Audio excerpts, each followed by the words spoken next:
Hello friends, this is Luke, and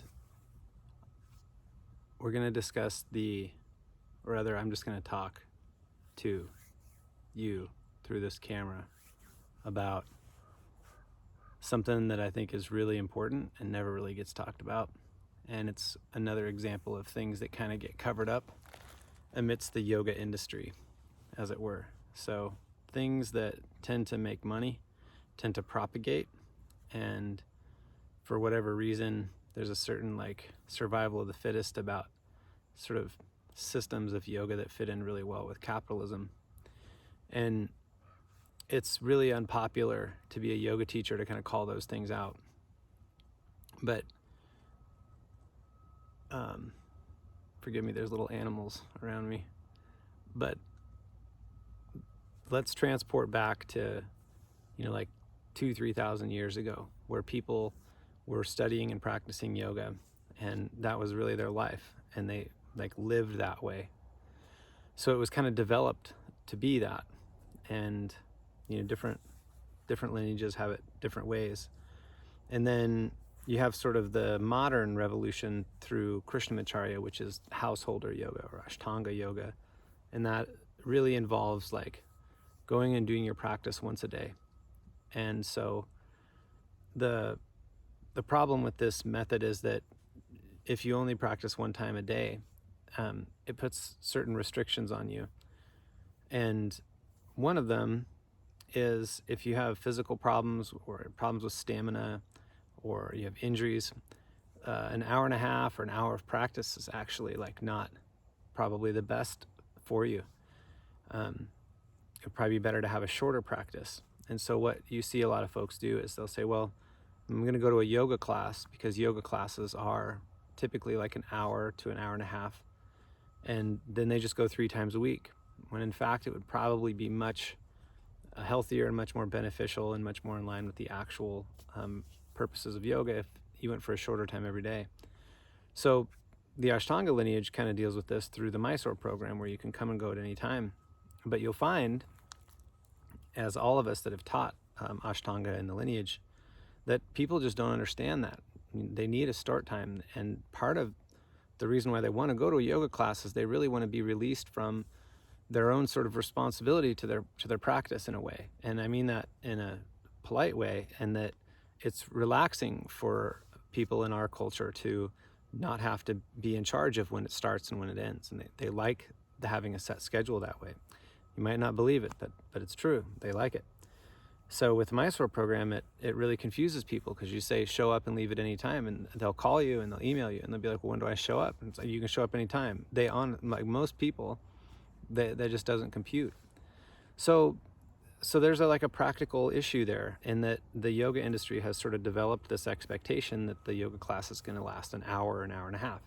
There's not a lot you can do about it as a professional. So part of the idea here with Home Fire is that you practice at your own speed. If you want to go an hour or two, if you want to do 2 yoga classes every day, it's up to you. Or if you want to practice for 5 minutes once a week, that's up to you, as far as asana practice goes. So that's chapter 1. Chapter 2 is the logistics of building a practice around your schedule.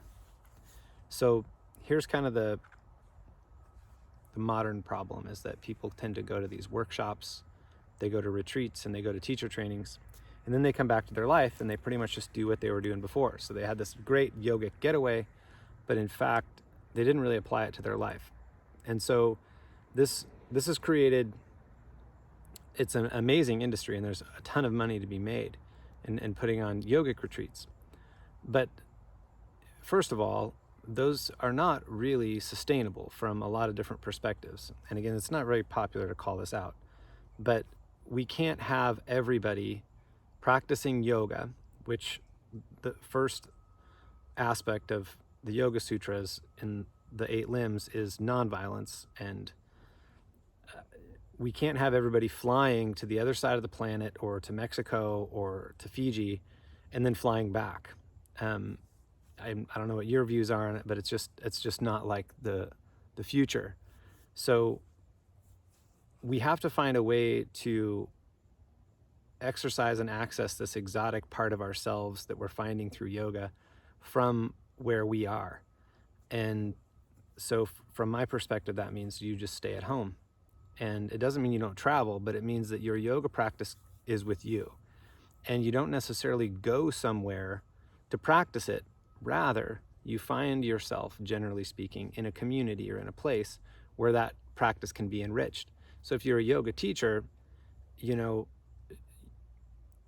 as an aside, you kind of want to look at your business model and question, like, well, who am I going after? Well, if you look at like marketing demographics, you might find like, well, this customer segment's actually going to create a much higher return on investment and so forth. You know, if you have a $3,000 teacher training and, you know, a retreat center or something like that, you can do the math. That's going to make you a lot more money than just having your base, you know, 10 students that are coming to your studio and you have overhead and all this other stuff.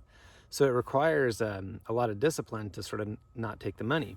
And I went to business school, and I can tell you, like, many times while I was there, people looked at me like I was completely off my rocker when I suggested that we might not want to do that. And so I went to business school specifically for yoga studios, and I'm aware that you don't make as much money if you do it this way. So anyway, moving on, let's say that you're a practitioner and you've decided, like, well, hey, you know, I'm not going to let the location dictate my practice to me. The theory that I have is that you'll find over time that it's not going to matter where you are. You're going to find that the escape aspect of moving away and coming back is good, and it's eye-opening and it's fun, but it's not actually related to your yoga practice. In fact, your yoga practice is going to be where you are the most. Like, what you do every day is going to impact the longevity of your practice and what it accomplishes for you. So here's what I'm advocating for with this program, and, you know, this is my opinion. So first and foremost, your schedule needs to be around your abilities. So if your physical abilities are as such that you can practice for 2 hours every day, then a Mysore program or something like that is wonderful. But if you are, if you're not wanting to do that, or perhaps there's not a yoga studio that you like enough to invest that much money, you'll find that the industry doesn't have a place for you. And you might look around and say, well, yoga's not for me. And that's really unfortunate because that's total horseshit. Yoga is very much for you. And so you're not going to be able, though, to access yoga classes as easily. And a lot of times the yoga that's available that's shorter is free or by donation, and you get like the introductory level teachers. And oftentimes the people that need a shorter yoga class are the ones that have physical problems or disabilities and things like that, and they actually need more attention from their teacher. So, you know, when I taught at Western Washington University, for example, like the classes are like half an hour long, and I've taught at like corporate sort of buildings where people get 20-minute yoga classes and they're packed. There's like 30, 40 people in those settings. So my point here is that I want you to acknowledge, if you are one of these people that wants to access yoga and the classroom structure, the way that yoga classes are structured doesn't fit you, or when you go, you're like, oh my God, it's an hour and 15 minutes. It kind of can psych people out a little bit. And if you've ever had a bad injury, or, I mean, if you've been pregnant or whatever, like that's a long time to dedicate. So that's why you find when you go to yoga, it's like everybody's in good shape and they're fit and they go there all the time, which makes it even more intimidating. So I think the move here is like, first of all, acknowledge that has nothing to do with you. You know, that's just finance. That's just the way that the business is set up. And I can tell you that firsthand. You know, I've done it different ways, and it's totally not you. So then there's a practical problem with how do you gain access to yoga if you don't know it? So for me, when my injuries started creeping up, I had, compared to most folks, a very big sort of arsenal of yogic knowledge that I could lean on, and I could select from that like what worked for my body. And I'd already taught, you know, people with disabilities and multiple sclerosis, so I'd actually had students that were in a situation that I now found myself in. So I kind of knew how to adapt it, but that's not the case for a lot of people. And they don't have a resource to, sorry, there's a bee that just landed on my camera tripod. But anyway, he's gonna hang out with us. So if you don't have that knowledge, then you're going to need to gain knowledge. And one of the great things about the pandemic is that it's really made sort of introductory yogic knowledge very accessible.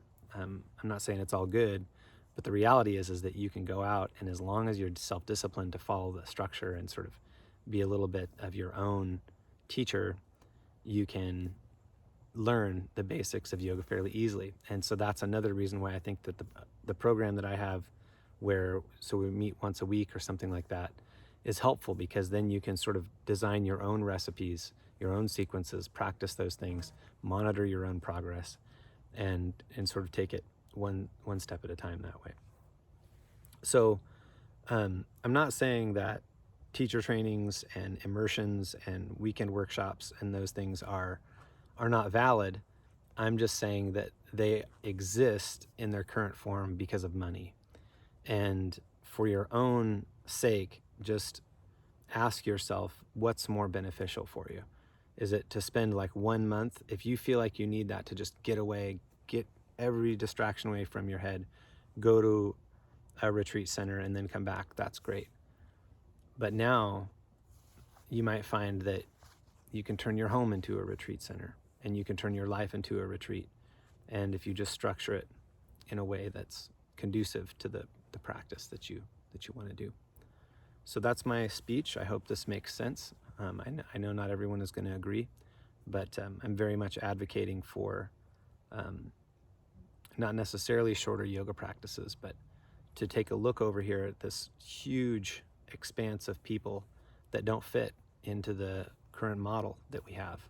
And I find those people to be often really super interesting, and I find them to be very thirsty for knowledge of yoga.